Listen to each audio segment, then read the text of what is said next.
پیدائش حضرت حوا علیہ السلام۔ جب فرشتوں کے سامنے ابلیس کا تکبر اور نافرمانی ظاہر ہو گئی تو اللہ تعالیٰ نے عتاب فرمایا، جیسے اس نے اپنی بے عزتی جانا اور اپنے گناہ پر بضد رہا، اور اس نے سرکشی اور بغاوت پر کمر باندھ لی۔ اللہ تعالیٰ نے اس پر لعنت فرمائی اور اسے جنت سے نکال دیا، اسے راندہ درگاہ کر دیا اور آسمان و زمین کی بادشاہت کا اعزاز اس سے چھین لیا اور جنت کی نگہداری سے ہٹا دیا، اور فرمایا فَاخْرُجْ مِنْهَا فَإِنَّكَ رَجِيمٌ وَإِنَّكَ عَلَيْكَ لَعْنَتِي إِلَى يَوْمِ الدِّينِ۔ اچھا تو یہاں سے نکل جا، تو مردود ہے اور تیرے اوپر یوم الجزا تک میرے لعنت ہے۔ اور آدم علیہ السلام کو رہنے کے لیے جنت عطا فرمائی۔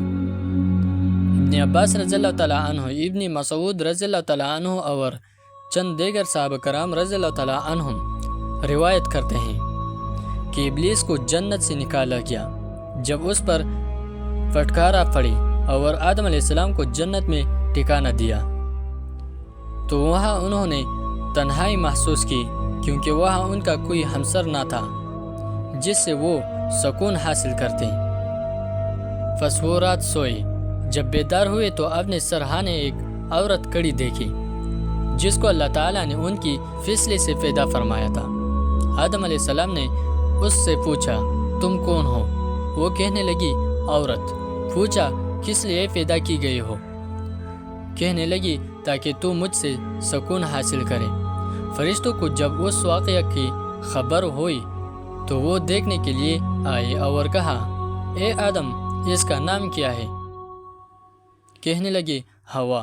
انہوں نے متعجب ہو کر پوچھا یہ نام کیوں رکھا؟ آدم نے کہا اس لیے کہ وہ حی زندہ آدم علیہ السلام سے پیدا کی گئی ہے۔ اس کے بعد اللہ تعالیٰ نے فرمایا اے آدم تم اور تمہاری زوجہ جنت میں رہو اور جہاں سے چاہو جی بھر کے فراخی سے کھاؤ۔ ابن اسحاق سے روایت ہے کہ جب اللہ تعالیٰ ابلیس پر عتاب سے فارغ ہوئے تو آدم علیہ السلام کی طرف متوجہ ہوئی اور انہیں تمام اسماء کا علم سکھایا اور فرمایا کہ اے آدم ان اشیاء کے ناموں کے متعلق بتاؤ۔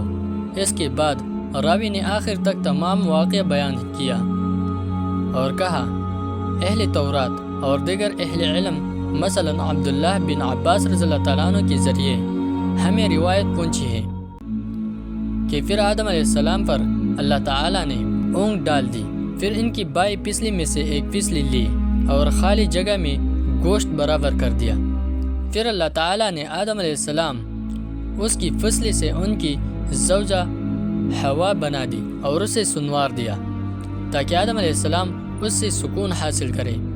جب آدم علیہ السلام کی اونگ ختم ہوئی اور نیند کی حالت سے باہر نکلے تو انہوں نے اپنے پہلو میں اسے حوا کو کھڑا دیکھا۔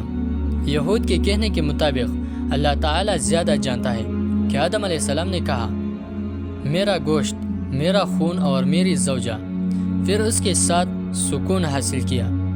پھر جب اللہ تعالیٰ نے ان کا نکاح کر دیا اور ان کے لیے سکون کی چیز بنا دیا تو اسے اپنے سامنے بلایا اور کہا اے آدم تم اور تمہاری بیوی جنت میں رہو اور جہاں سے چاہو خوب فراخی کے ساتھ کھاؤ، لیکن اس درخت کے پاس مت جانا اور نہ تم ظالم قرار دیے جاؤ گے۔ وَخَلَقَ مِنْهَا زَوْجَهَا، اور اس جان آدم علیہ السلام سے اس کا جوڑا بنایا۔ اس آیات کی تفسیر میں منقول ہے کہ ہوا آدم علیہ السلام کی نچلی پسلی سے ہیں۔ آدم علیہ السلام سوئے ہوئے تھے، جب بیدار ہوئے تو قریب ہی ایک عورت کو دیکھا۔ حضرت مجاہد سے اسی انداز کی ایک روایت بھی ملتی ہے۔ حضرت قتادہ رضی اللہ تعالیٰ عنہ سے اسی آیات کی تفسیر میں منقول ہے کہ ہوا آدم علیہ السلام کی پسلیوں میں سے ایک پسلی سے پیدا ہوئی۔ آدم و ہوا کا امتحان۔ اللہ تعالیٰ نے جب آدم علیہ السلام اور ہوا علیہ السلام کو جنت میں ٹھکانہ عطا فرما دیا اور انہیں آزادی دی کہ وہ جنت میں جہاں چاہے جائے اور جو چاہے کھائے سوائے ایک درخت کے پھل کے، اور یہی حکم ان کا امتحان تھا اور یہ آزمائش حکم ان کی اولاد میں بھی جاری رہا، جیسا کہ قرآن مجید میں اللہ تعالیٰ کا فرمان ہے۔ ترجمہ: پھر ہم نے آدم سے کہا تم اور تمہاری بیوی دونوں جنت میں رہو اور یہاں بفراغت جو چاہو کھاؤ، مگر اس درخت کا رخ نہ کرنا ورنہ ظالموں میں شمار ہوگے۔